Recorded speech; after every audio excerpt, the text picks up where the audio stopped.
我は最果ての魔王ディープブリザードである。今回は厚塗りでもグリザイユ画法でもない第3の塗り GTC 塗りについての解説を行っていこうと思うのであるぞ。GTC 塗りとはグレイスケールトゥカラー、つまり無彩色から有彩色へ塗っていくという画法なのである。この塗り方は昨今国内外を問わず多くのアーティスト、イラストレーターに使われている画法であり、まさに今の時代の塗り方と言えるであろう。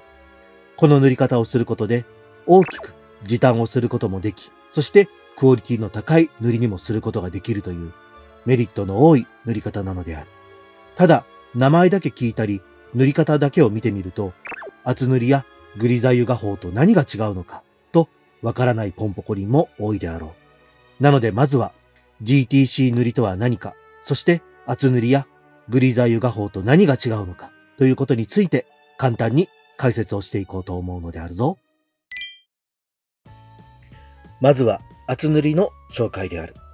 基本色の上から陰影を塗り重ね、そして筆のタッチを使いながら細かな質感を書き込んでいくという技法である。メリットとして全体の色味を見ながら陰影をつけていくことができるということ。筆のタッチを使って油絵のようなタッチを描くことができるというところにある。デメリットとして後からの色彩の調整が難しいこと。厚塗り用のブラシを用意しないと仕上げに時間がかかるという点が挙げられるであろう。次にグリザイユ画法について簡単に解説をしようと思うのであるぞ。一定の明度で塗られた無彩色の絵を用意し、その上からオーバーレイを使って着彩をしていく。これのメリットとして、色彩構成をまずは考えることなく、絵の陰影のみに集中して絵を描くことができ、陰影の正確さや立体感をより強調したイラストを簡単に描くことができるという画法である。デメリットとして、終盤の段階になるまで色をつけることができないため、全体的なカラーバランスや色彩センスなどが問われるという点が挙げられるであろう。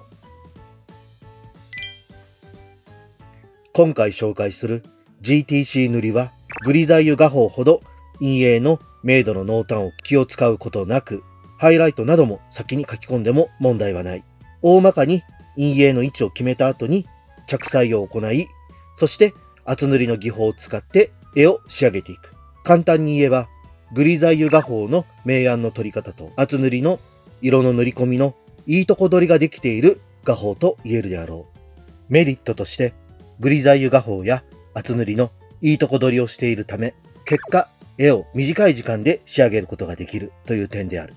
デメリットとして、レイヤーの合成モードなどの知識やどのように管理するかということが大事になってくる技法なので、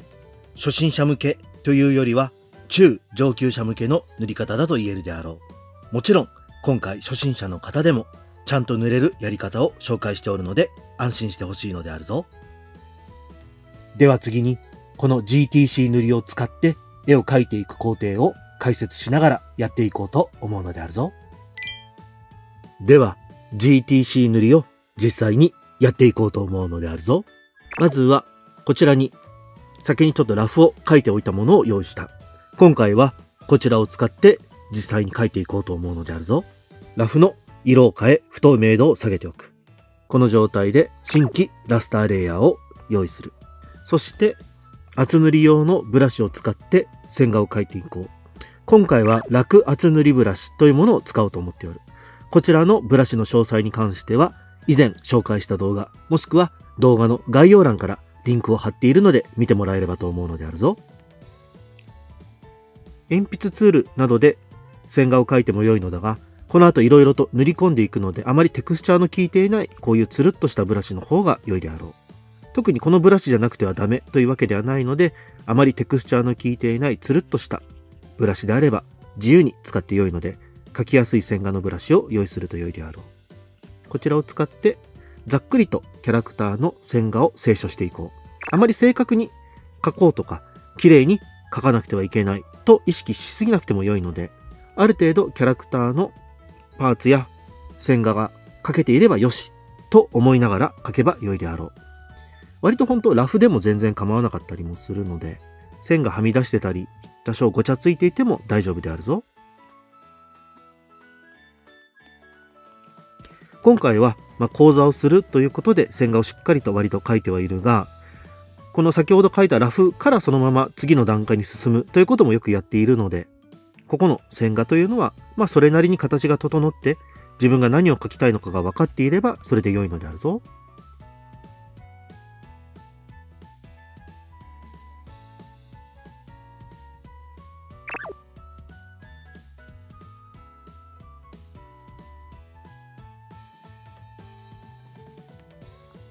これでキャラクターの線画の清書が完了した。次にキャラクターの色の塗る範囲をざっくりと塗っていこう。やり方はそれぞれのやり方で大丈夫であるが、だいたい明度80ぐらいの薄いグレーで、まずはキャラクター全体をざっくりと描こう。そして不要な部分を削り、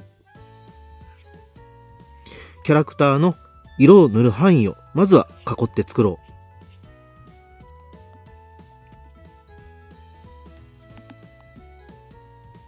この時も神経質になりすぎない程度にざっくりと塗りたいところにキャラクターの色が置いていたり、多少食い込んでたりはみ出しても後からどんどん修正ができるので、あまり気にせず、だいたい濡れていたら OK の気持ちでやっていこう。ただしこうやって大きくはみ出したりした場合は、また塗りつぶしや投げ縄塗りツール、ブラシツールなどを使ってある程度きれいに形を整えるようにはしておいた方が良いであろ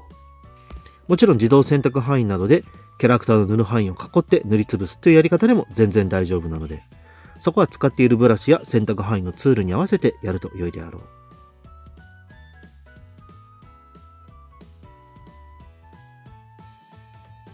これで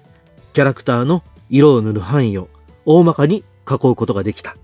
下塗りをしたレイヤーの透明ピクセルをロックしておこう。これで色を塗る範囲の外に色がはみ出すということはなくなったのであるぞ。では次に大まかにグレースケールで陰影を塗っていこう。キャラクターの陰影をざっくりと書き込んでいこう。パッと見グリザイユ画法と似たような書き方に見えるかもしれないが、特に陰影の明度などに具体的な数値であったり、こうでなくてはいけないということもない。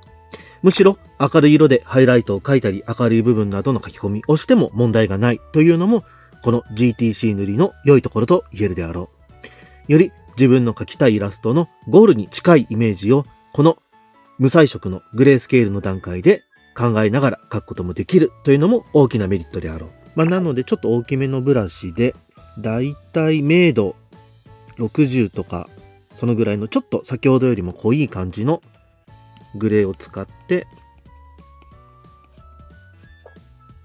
大まかにもう本当にこの段階ではもうざっくりとここに影があるぞぐらいの気持ちでキャラクターの陰影を決めていこう。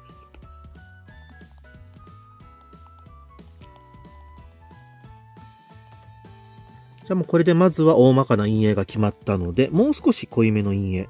だいたい明度50ぐらいかな。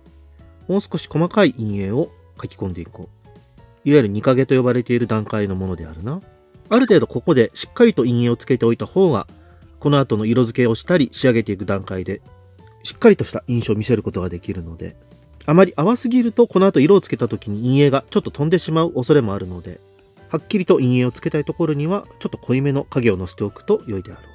この辺りも一回色をつけるところまでやってみると、もうちょっと濃くした方がいいなとか、ここは薄くてもいいかなということも分かってくると思うので、まずはチャレンジしながら塗ってみると良いであろう。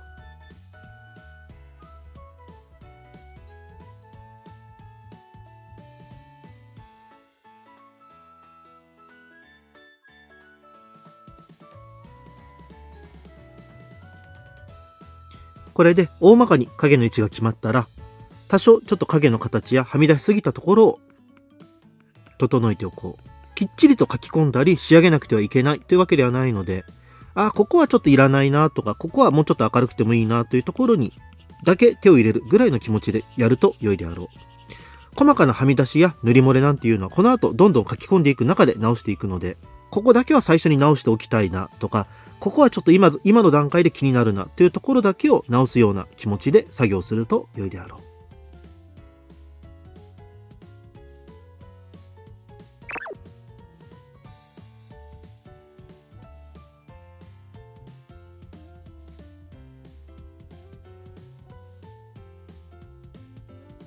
で、この段階でちょっと明るくしたいなと考えている場所は、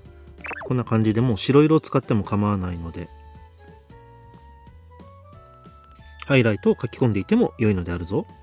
この後でいろいろ細かくハイライトを追加したり修正するということはあるので、現段階ではハイライトは入れなくても全然大丈夫なのであるぞ。ただ入れた方が絵の全体の立体感だとか、ボリュームを確認しやすいということであれば入れておくと良いであろう。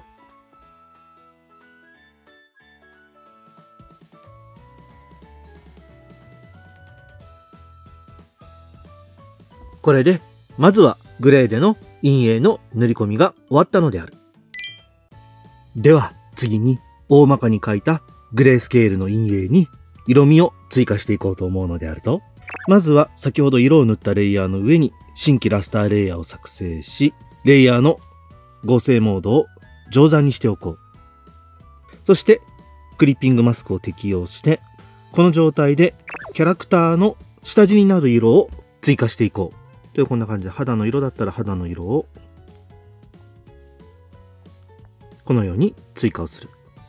上山なのでかなりくすんだ色になるが、現段階ではこれでいいということを理解して作業を進めていこう。同じように髪の毛の色も追加していく。結構濃い色であったり薄い色であったり関係なく色を追加できるというのはこの塗り方の利点の一つだと思うのであるぞ。では、この作業を繰り返して、まずはベースカラーを追加していこう。これも先ほどと同じように、きっちり正確に塗らなくてはいけないではなく、だいたい塗れていたら大丈夫ぐらいの気持ちで塗ると良いであろう。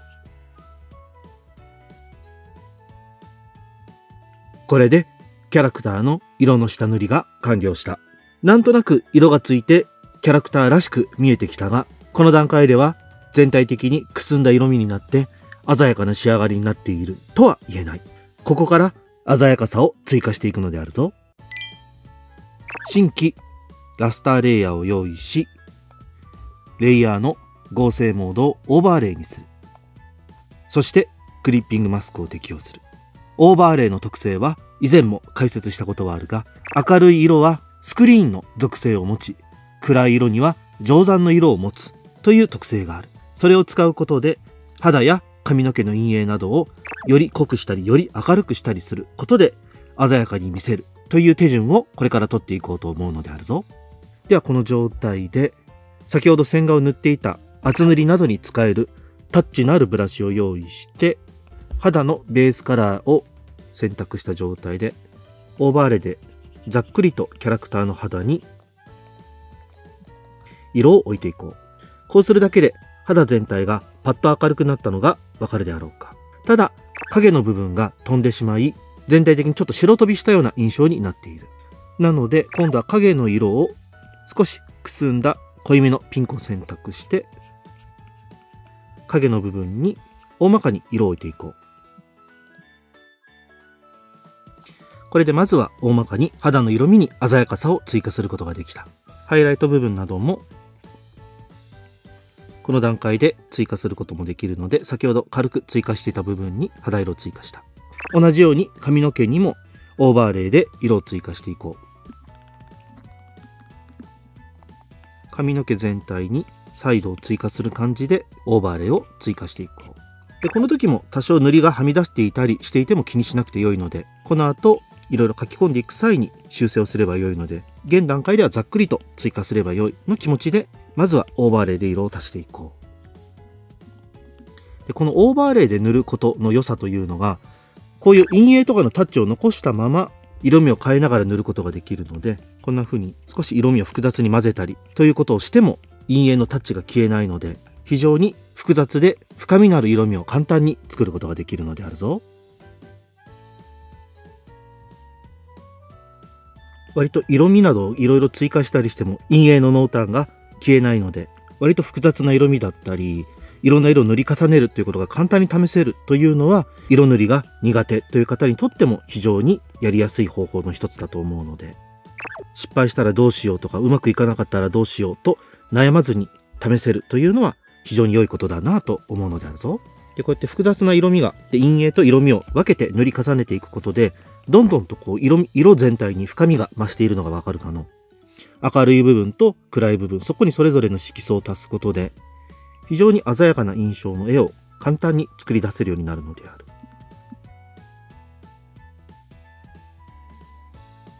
これでキャラクター全体に鮮やかさが追加されたのがわかるであろうか。オーバーレイのレイヤーを消してみると、この通り、オーバーレイで色味を追加したことで、一気に鮮やかなキャラクターになったのが分かったであろうか。もちろん、ここから塗り込んでいく作業でも良いのであるが、以前出した厚塗りの失敗しない方法で紹介した線画に色をつける色トレスという作業を行うことで、より鮮やかな色を保ったまま厚塗り作業を進めることができるので、そちらもやっていこうと思うのである。方法は、まず線画のレイヤーを合成モードを乗3に変更して、新規ラスターレイヤーを追加、そしてクリッピングマスクを適用する。こうすることで線画にだけ色を塗ることができるという状態になったので、同じようにブラシで線画に色味を追加していこう。このあたりは作家性もあるので、やるやらないというのは自由にやってもらって構わないのであるぞ。我の場合はこうした方がより鮮やかな色味として仕上げることができるのでやっているということなので、渋めのカラーであったり重たい印象の絵にしたいのであれば、この作業は飛ばしてもらっても構わないのであるぞ。これで色トレスが完了したのである。特に色が鮮やかな顔周りの部分に色味が追加されたことで、より明るい印象になったのが分かったであろうか。この後、簡単に髪の毛のハイライトを整えたり、瞳のハイライトを追加することで、イラストとしてこれで完成ということもできるのであるが、今回はより塗り込んだ場合の完成を見せようと思うので、ここからさらに塗り込んでいく作業を見せていこうと思うのであるぞ。では仕上げの作業として、このイラストを塗り込んでいく工程をやっていこうと思うのであるぞ。手順としては、まずこれまで作業で描いていた線画から色塗りのレイヤーをひとまとめにしてフォルダーの中に入れておく。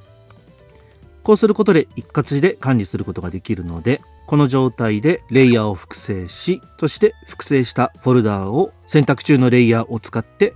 1枚の絵にしておこう。これで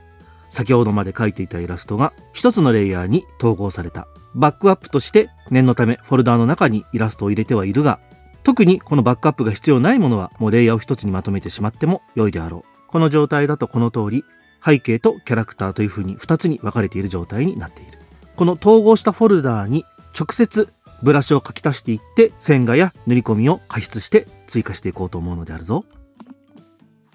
なのであとはもうひたすら塗り込んでいく厚塗りの作業に行くわけであるな。こんな風にグリザイユと厚塗りのちょうど中間のような作業のがこの GTC 塗りの特徴であるのである。お互いのそれぞれのメリットを存分に活かすやり方といえば分かりやすいであろうか。なのでグリザイユだと面倒だなというところであったり、厚塗りだともっと簡単にやりたいなと相互に思っていることをまとめて手直しがすることができる、本当にいいとこ取りができる手法なので、そして色がうまく塗れないとか思った通りに重ならないなどがあれば、レイヤーの知識を使うことでご利用しで絵を修正することもできるので、本当に臨機応変に絵を修正できるというのはこの GTC 塗りの魅力であると言えよう。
この通り、クオリティの高い塗りを簡単に、そして思い通りに塗ることができるということが分かったであろうか。今回は